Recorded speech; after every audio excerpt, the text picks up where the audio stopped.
Bien, buenos días, doctora Maruco, bienvenida nuevamente. Bien.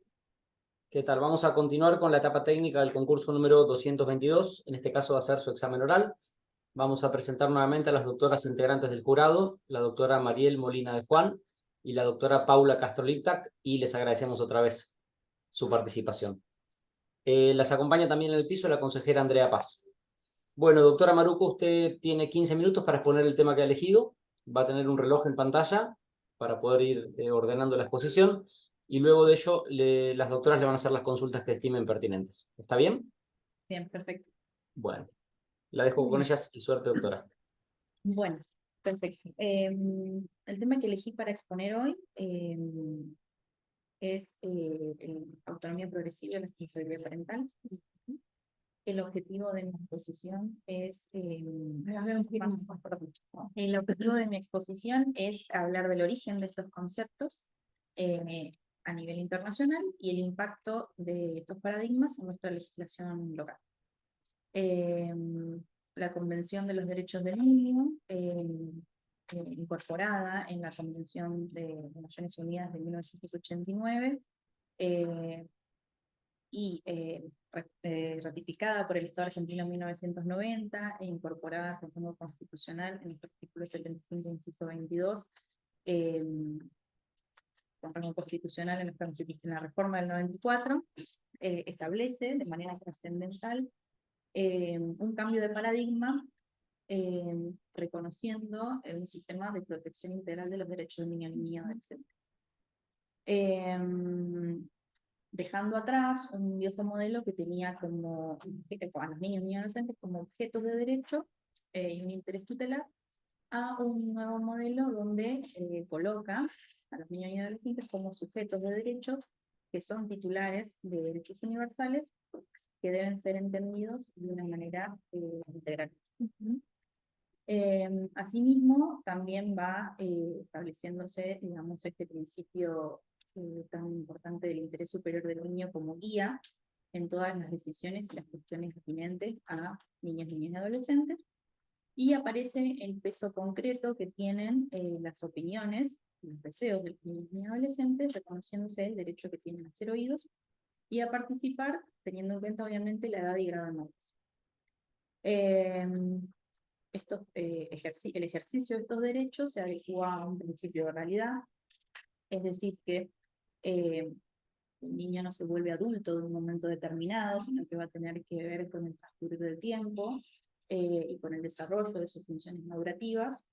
Es decir, que va a ir adquiriendo aptitudes y competencias de manera gradual hasta llegar a la autonomía de ejercerlos por sí mismos. Siempre, vuelvo a recalcar, visto como sujeto de derecho y que no son concesiones del mundo adulto, sino que titularizan estos derechos y son representados en cuanto al ejercicio. El artículo 5 de la Convención de los Derechos del Niño, una norma central en cuanto a la autonomía progresiva en materia de la órbita familiar, establece que los estados respetarán los deberes, las responsabilidades, los deberes y las obligaciones de los progenitores o de las personas, digamos, que se encuentren representando legalmente al niño, de impartirle, en consonancia con la evolución de sus facultades, dirección y orientación para, para el ejercicio de los derechos reconocidos por la Convención. Entonces, en este punto, pareciera que los conceptos de la autonomía progresiva, del derecho a ser oído y sobre todo el interés superior, son conceptos inseparables.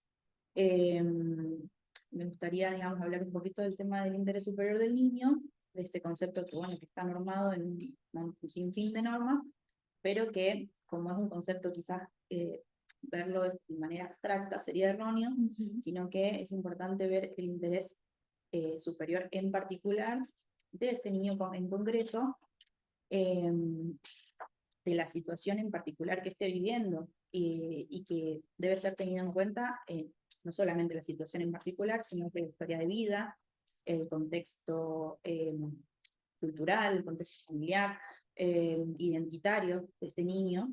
Por eso es tan necesario garantizarle el derecho a ser oído, que no puede hacerse sin tener en cuenta la edad y el rango de edad. Bueno, con relación a esto del derecho a ser oído, se establece en la Convención de los Derechos del Niño, en el artículo 12, que, digamos, posibilita al niño a intervenir.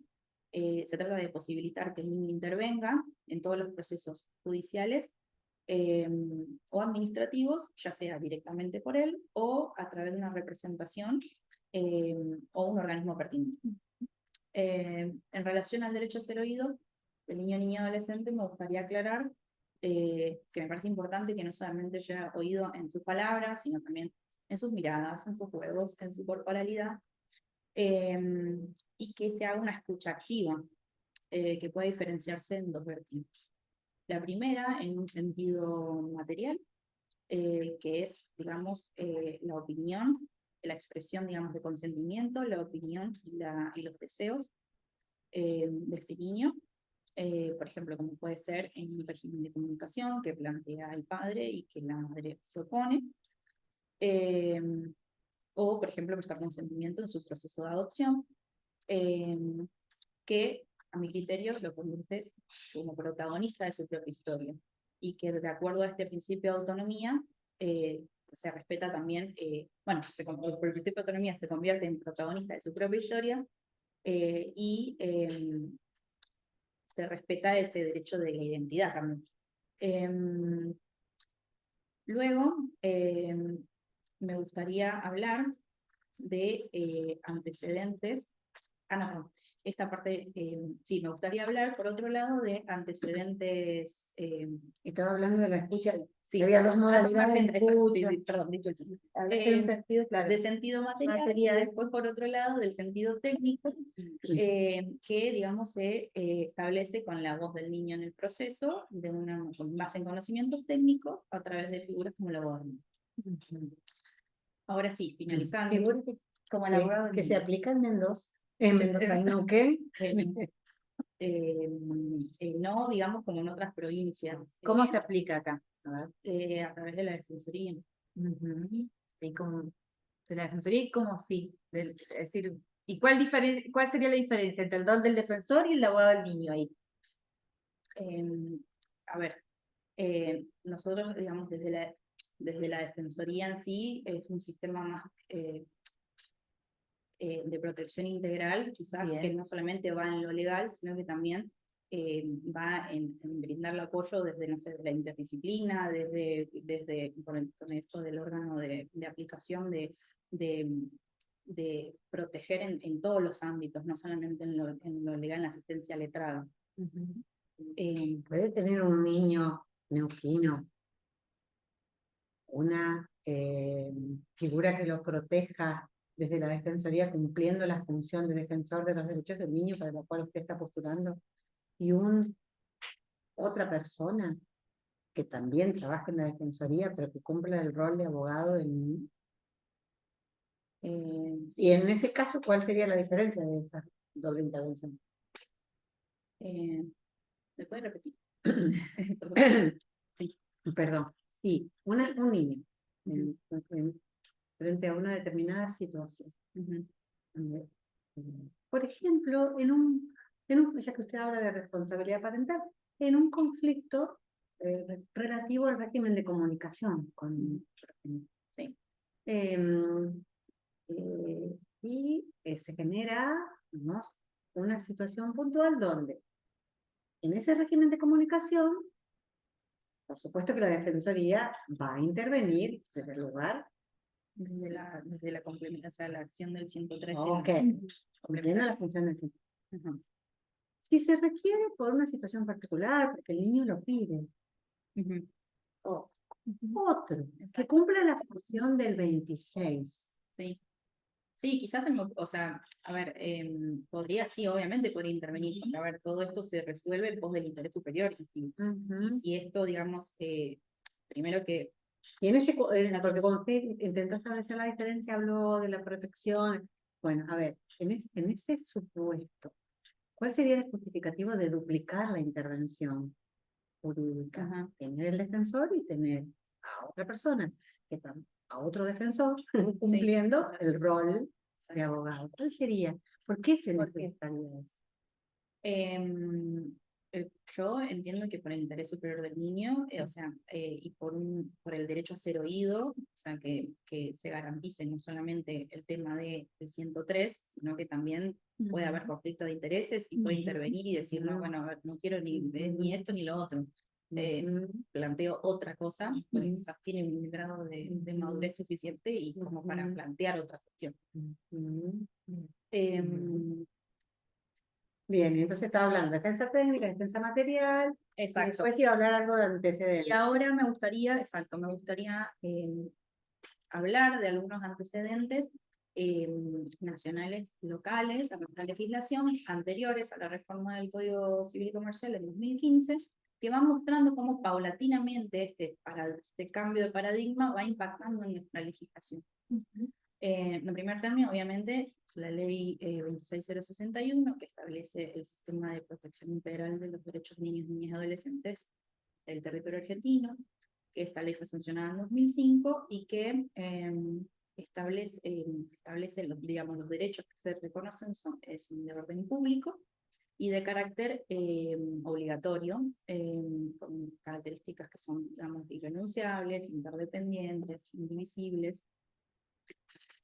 Por otro lado, la ley 26150, que establece el derecho de niñas, niños y adolescentes a la educación, a recibir educación sexual integral. También establece de carácter obligatorio la educación sexual en las propuestas educativas y también, digamos, establecer actitudes preventivas en cuanto a los problemas de la salud en general y actitudes responsables y preventivas en cuanto a los problemas de la salud en general y a la educación, a la salud sexual en particular.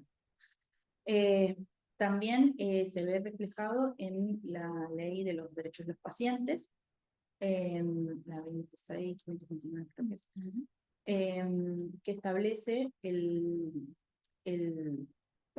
derecho esencial a la salud y la atención de manera prioritaria de los niños y adolescentes por profesionales de la salud, sin distinción de sexo, de creencia religiosa, de raza o de inclinación sexual.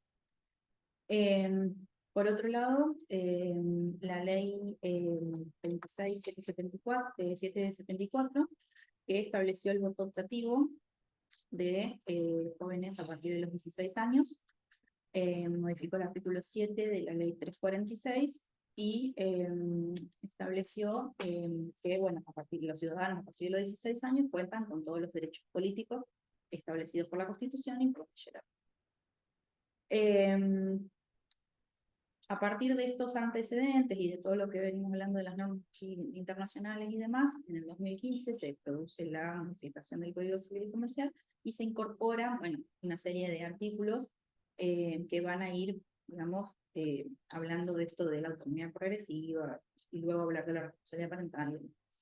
El artículo, esto se ve en el famoso artículo 26, ¿sí? Que establece que, bueno, el ejercicio de los derechos de los menores de edad se ejerce a través de sus representantes, una versión clásica, y luego hace, digamos, conquista de derechos, ya que establece que si la persona de edad, en caso de conflicto, puede concurrir con asistencia letrada. También habla de esto de que la persona menor de edad tiene derecho a, digamos, ser parte en todos los procesos que tengan que ver con su persona, y habla de la salud. Con relación a la salud que vos... Eso estaba por hablar, de que se presume de que entre los 13 y los 16 años, el adolescente, digamos, tiene autonomía en su cuerpo en cuestiones de tratamientos no invasivos que no representen un grave riesgo de su vida, como puede ser, por ejemplo, la colocación de un yeso, una gota o un testeo de VIH, por ejemplo. Luego, en relación a los tratamientos no invasivos, que sí ponen en riesgo su vida, como puede ser, por ejemplo, o representan un grave riesgo probable, como puede ser, por ejemplo, la colocación de un dispositivo intrauterino, o, por ejemplo, tratamientos hormonales, como establece el artículo 5 y 11 de la Ley Nacional de Identidad de Género, deben asistir con asistencia de sus progenitores. Que, bueno, en caso de conflicto de intereses, nuevamente, se va a decidir en pos del interés superior, y también teniendo en cuenta las consecuencias de la realización o no de este acto médico. Bueno, arrancando un poco con la responsabilidad parental. Bueno, le sugerimos que trate de ver cómo tensiona en el poquito tiempo que le queda autonomía con responsabilidad parental. Bien.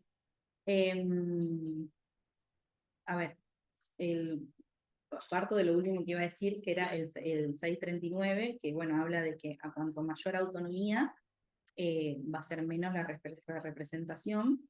Y de la responsabilidad parental, a mí me importaba decir que, a ver, hablando esto del impacto de las normas internacionales que van estableciendo esto del principio de la responsabilidad parental, artículo 18, bueno, y demás, la distinción terminológica, ¿no?, que pone en foco, digamos, la función de la responsabilidad parental en pos de mejorar, o sea, como función para el mejor desarrollo de los hijos, la distinción de la patria potestad, el concepto de la antigua patria potestad, puesta en el pater familias y encabezado un solo progenitor, y esto de que la responsabilidad entendida como corresponsabilidad parental, que establece, digamos, igualdad de condiciones tanto para paternar como maternar, que no hay, digamos, distinciones en cuanto, ni preferencias, no hay una naturaleza, digamos, de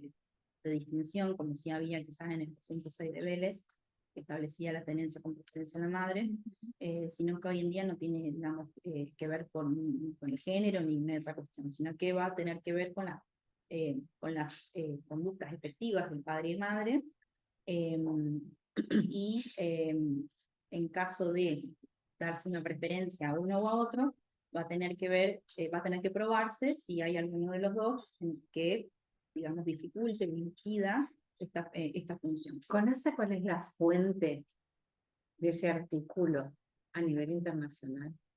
El artículo 18 de la No, Convención. no, cuando ese artículo que usted mencionó que dice que las decisiones respecto de los niños, respecto de la custodia, guarda, no van a poder estar influidas por razones de sexo, género, sino que toda decisión exige tener en cuenta el caso concreto y el comportamiento concreto del progenitor. Exacto.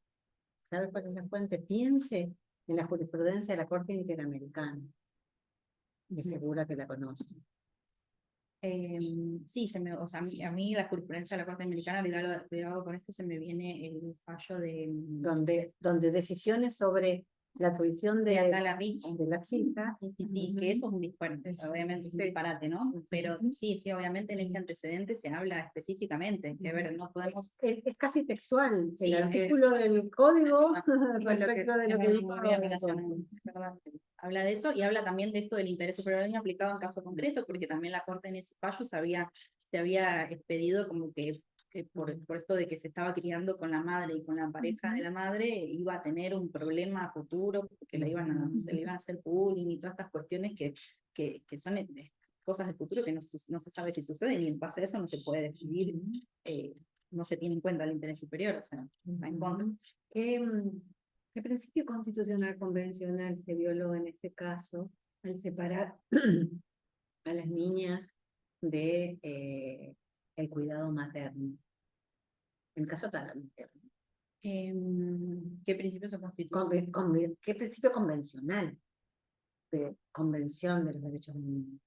El que no, digamos, no, o sea, capaz que no me sale ahora precisamente el nombre, pero el principio que establece que la separación, digamos, de la familia es la última ratio. O sea, la unidad familiar Tiene derecho a ser criado por papá. por supuesto. Exacto. Pasamos después. Sí, pregunta.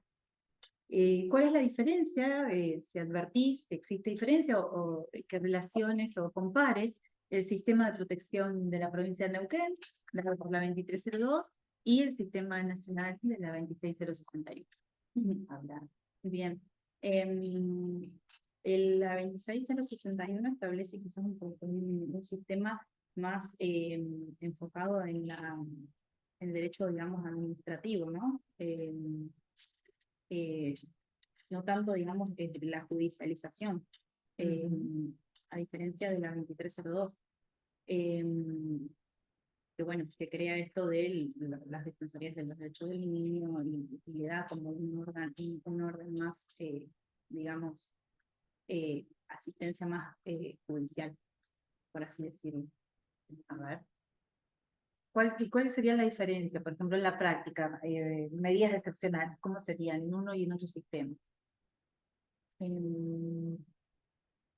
¿Cómo se da en la práctica? ¿Cuál es la diferencia que tiene?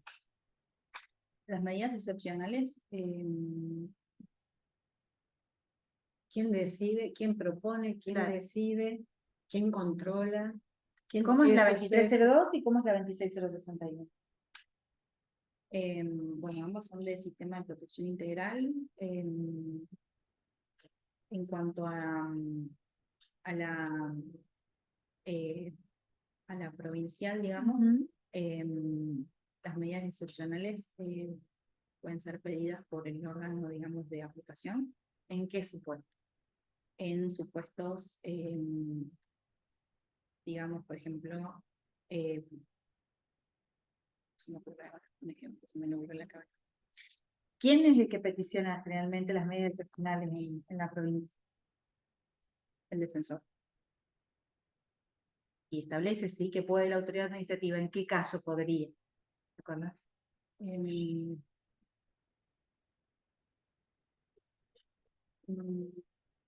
Me acuerdo, el artículo era el 30 y pico, en esta medida era cuando eran más de asistenciales en relación a... No, ante la gravedad de un caso puede la autoridad de aplicación y después comunica, Sí, a diferencia del 32.4 que dice que la Defensoría peticiona, implementado por la 2963, a la autoridad judicial, y es el juez en todo caso. Sí. Y Nación, ¿qué establece? ¿Cómo sería? es una relación. Un niño durmiendo en la plaza Sí. el día de ayer. Ujú. Las vías que tiene, esta es un poco la pregunta, que compare quién interviene, quién decide, quién controla, la medida que hay que tomar. No, este niño solo de 7 años, durmiendo en la plaza, bajo los efectos de alguna sustancia, lo encuentra una persona que llama a la policía. Acá hay un niño. Esa sería la situación en donde se enfrenta el sistema De protección. neuquino de protección y la misma situación con la ley 26061.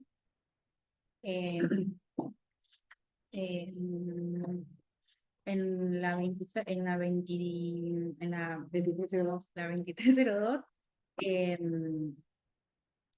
bueno, puede saber que si llega el caso a la defensoría, digamos que intervenimos, bueno, se pide, digamos, se puede pedir una medida urgente, una medida cautelar, una medida, digamos, urgente de sacarlo a ese nene de la calle, digamos, y digamos, con los recursos que se tiene, tratar de encontrarle una solución. Ahora, digamos, entré en un paradigma con esto de la comparación del leyes. Yo creo que me nublé con la pregunta. En este caso particular, ¿cómo abordarías la situación? Vos sos defensora adjunta de los derechos del niño, pero bueno, en realidad la pregunta era, ante esa situación, ¿qué actúa? ¿Cómo se actúa? A ver.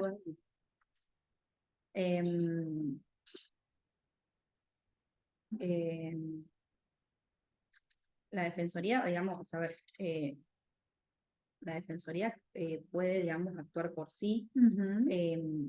Y también estimo que, o sea, me pongo a pensar en un caso, por ejemplo, en Rincón, si sucediera, también la Secretaría va a intervenir. Yo creo que ambos. Es muy probable, exactamente. Acá es probable muy que probable ambos, que ambos. o sea, La me pongo en el diferencia caso es concreto, exactamente ambos. Y ahí se valora que acá también es muy probable que vaya Desarrollo Social o la Secretaría y también trabajemos con la Defensoría. Ahora se hace una valoración y dice que ese niño no tiene cuidados parentales y habría que pedir una medida excepcional. ¿Cómo se realizaría acá? ¿Quién la pediría y cómo se haría en Nación? Ahí estaría la diferencia. Ah, bien. Acá la pediría el defensor. Ajá, ¿a quién?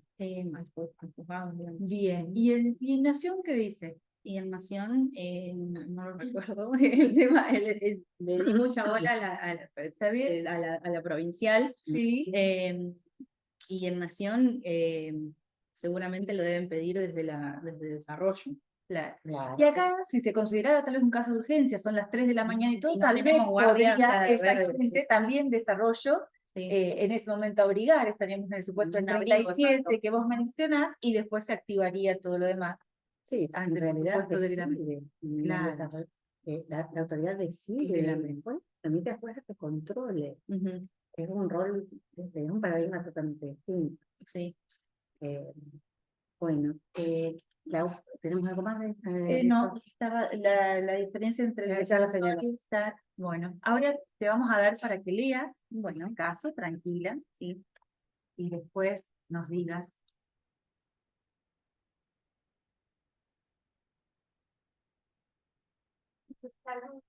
No, no.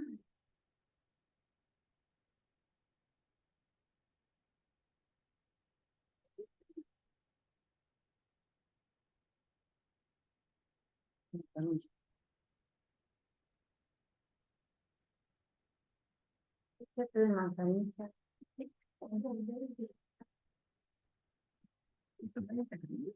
No, no tengo la voz.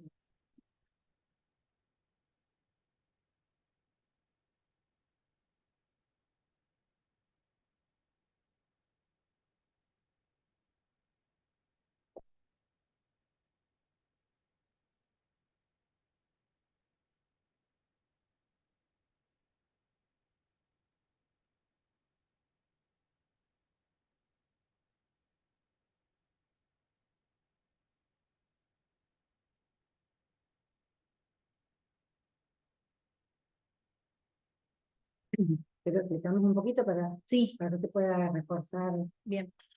hechos. Bien. Una pareja de 2 mujeres llevan adelante una práctica casera, conoce sobre lo que es una práctica Sí, sí, sí, casera, sí. nace José. Bien. Después estas mujeres, varios años después, se casan, otra práctica casera, y nace Lourdes. Bien. Después de que nace Lourdes, por pedido insistente de José,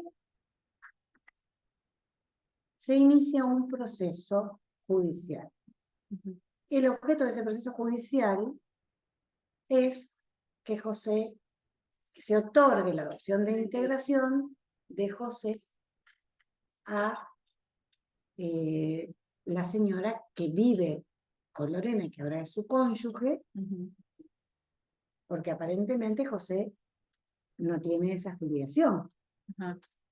Entonces, la primera pregunta, ¿de quién es hijo José hasta que se inicia la acción?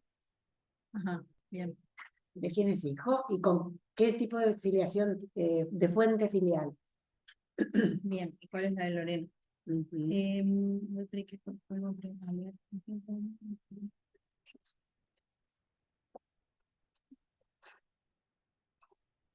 Ah, bien.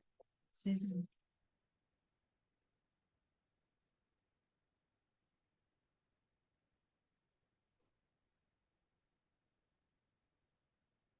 Es la de Lourdes. Lourdes es la Sí, hijita. es la niña. Bien. Perdón por José.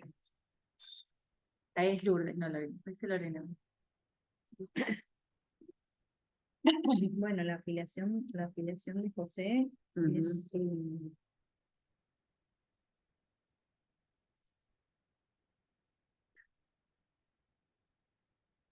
bueno, tiene a su, o sea, entiendo que ¿cómo se llama el?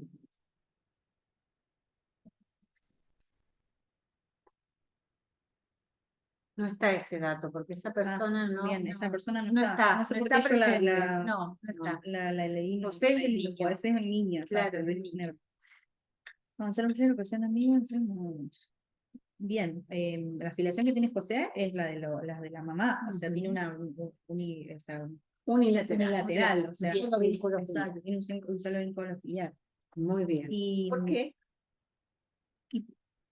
porque entiendo que acá lo ha anotado la madre, digamos, la que lo Lo portó, pudo digamos, haber anotado. lo pudo haber anotado Lo la pudo madre. haber anotado Estela, como dijo, muchas gracias. Ah, lo pudo, claro, exacto. A ver, la pregunta, una pregunta, no una afirmación. Sí, sí, Lorena es la que lo dio a luz. sí. Perdón, tengo Sí, no pasa nada. trasplante. Lorena lo dio a luz. Nació José y queremos saber quién figura en el acta de nacimiento de José. Usted dijo Lorena, Yo entiendo que Lorena, porque bueno, lo dio a luz. lo dio a luz. Estela, ¿puede figurar como comadre de José?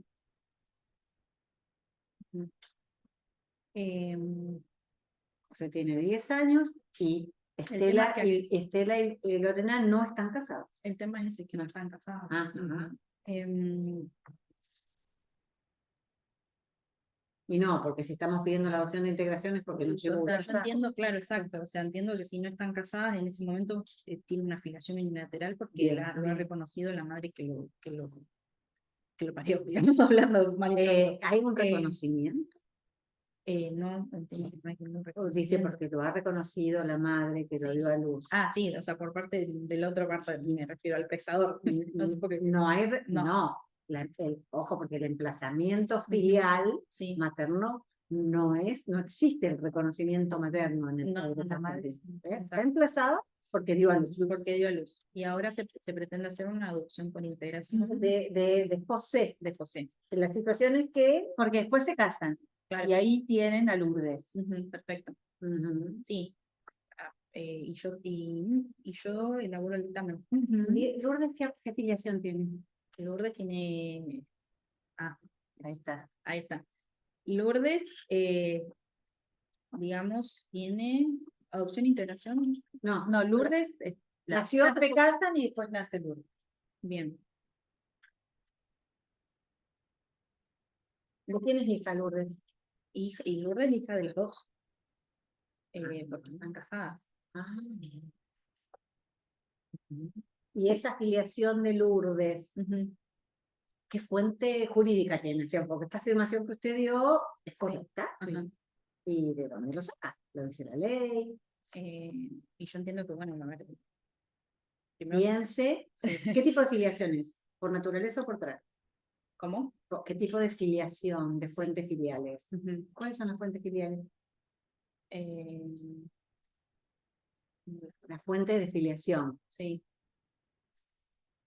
Una persona ¿Por naturaleza o si Sí. no por artificial, digamos, artificial? por otra o ¿qué otra opción?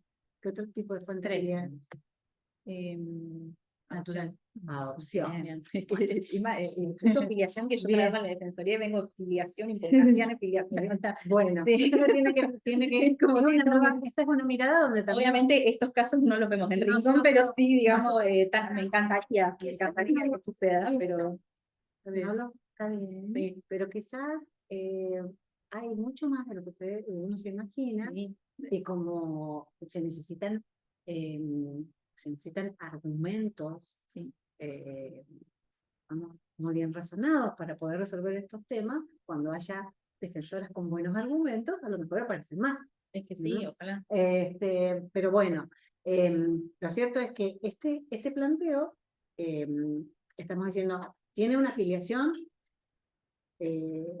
La pregunta era, ¿por naturaleza, por adopción o por trato? ¿Cómo la ubicaría esta filiación de Lourdes? La de Lourdes es por técnica de reproducción asistida. Para que sea una afiliación por TRA, Ujú. ¿qué se requiere? No, que el procedimiento no Ah, fue. pero entonces, Sí, Otra vez fue casero, con el dos fue casero. Con las dos fue casero, no. entonces, Fue la de afiliación natural. por naturaleza. Por naturaleza. Entonces, ¿de quién es hijo una persona que nace por afiliación por naturaleza? Claro, sí, De la persona que lo da a luz sí. y Digamos, la persona que acá no está el personaje, pero que no, digamos. pero si está Pero vos lo casado. habías dicho. Eso Ah, porque estamos Claro. en la, perdón, estoy mareada. Perdón, sí, no, la esposa. Lorena. Lorena no, la otra Claro. chica. Lorena, sí. La cónyuge de la madre. Exacto. Ok, entonces el URBE lo tiene resuelto, tiene mamá y mamá, Sí, ella ya está resuelta. doble vínculo filial, Perfecto. porque es hija matrimonial. Perfecto. la presunción. Sí, sí, sí. Pero su hermanito, Tu hermanito necesita una adopción parental. usted recibe, Directamente. está en la audiencia donde se escuchan los testigos, ¿lo escucharía a José? Sí, por ¿Qué le supuesto. preguntaría? Si quiere ser adoptado, si cómo se siente con sus mamás, digamos, Pero José le dije, no, yo vivo con esta mujer es mi mamá desde antes que yo naciera, Obvio. porque su... seguro. mm, Sí, sí, sí. O sea, le preguntaría cómo se siente, a ver, o sea, se entiende que si llegamos a este instancia, digamos, yo, o sea, primero lo entrevistaría, obviamente, para hacer las preguntas de cómo José se le dice, siente. quiero tener los mismos derechos que mi hermana. Yo en el dictamen, obviamente, digamos, estaría, digamos, la conformidad, teniendo en cuenta, a ver, primero la escucha de José. ¿Por qué no también, o sea, también podría escuchar a su hermanita, porque su hermanita también tiene que dar Lo que pasa es que nació en consentimiento. agosto del 2023. Es bebé, Ah, está es bebé, recién- estoy como que ya somos leche grande. ¿Qué consentimiento tendría que dar su hermanita? O sea, La también adopción. en la adopción. La integración. Ujú. Bueno, espere. Consentimiento. O la escucha. La escucha. Pues si la hermanita dice, no quiero que lo adopten. No, bueno, a ver. Ah. Se le va a hacer la escucha. Yo he hecho una Sí. adopción por integración y los chicos han Escuchan, escuchado a la hermanita y todo y ya forma dijo, parte. yo quiero que sea mi hermano. Sí, Ya eran hermanos de sí. siempre. Digo. Pero resulta que José no es hermano de Lourdes. Hoy, antes de la Sí, adopción. claro que sí. Pero, ¿qué tipo de vínculo de parentesco tiene él con Lourdes? Son hermanos. Hermanos, pero No digamos, o sea, hasta este momento no tienen la doble filiación. bueno, y José le dice, pero eso que vos me vas a conseguir, Sí. ¿es igual que lo que tiene Lourdes? ¿Sí? La adopción por integración es igual a lo que tiene que No, porque bueno, o sea, puede aparecer acá o sea, puede aparecer no, digamos, no es igual. Eh, no, Si aparece el hombre, el donador. el donante, ¿puede reconocerlo como hijo? Sí, Y la situación de Lourdes, ¿puede aparecer el donante y reconocerla como hijo? sí. No, porque es para filiación matrimonial. Ahí está. Digamos, o sea, están casadas. Exacto. Bueno, entonces usted dice, para concluir ya, Sí, dictamina y argumenta. bien. Yo dictamino, inicio de misma filiación. Bueno, a ver, dictaminaría que en autos, digamos, que me presento, obviamente, que en autos, digamos, viene el tema de la adopción por integración, que se ha tenido en cuenta, he tenido la oportunidad de entrevistar a José. Entiendo, bueno, José me manifiesta que ha sido, sus mamás han sido Lorena y Estela de siempre, que se siente cómodo, bueno, me expresa, digamos, su, su, su bienestar en relación a este proceso. Que había cuenta de los testigos que han dado, digamos, han respondido, digamos, el pliego y demás, explicando que las madres han sido, digamos, han sido responsables de este niño, que han sido referentes afectivos, que se han encargado tanto económicamente como, digamos, del sostén emocional y demás de José y demás. Y teniendo en cuenta, bueno, obviamente, digamos, que le pediría a vuestra señoría que, digamos, se conceda la adopción por integración de José con bueno, Estela creo que es sí, Bueno, bueno. muy bien. Muchas gracias. Gracias a ustedes. María.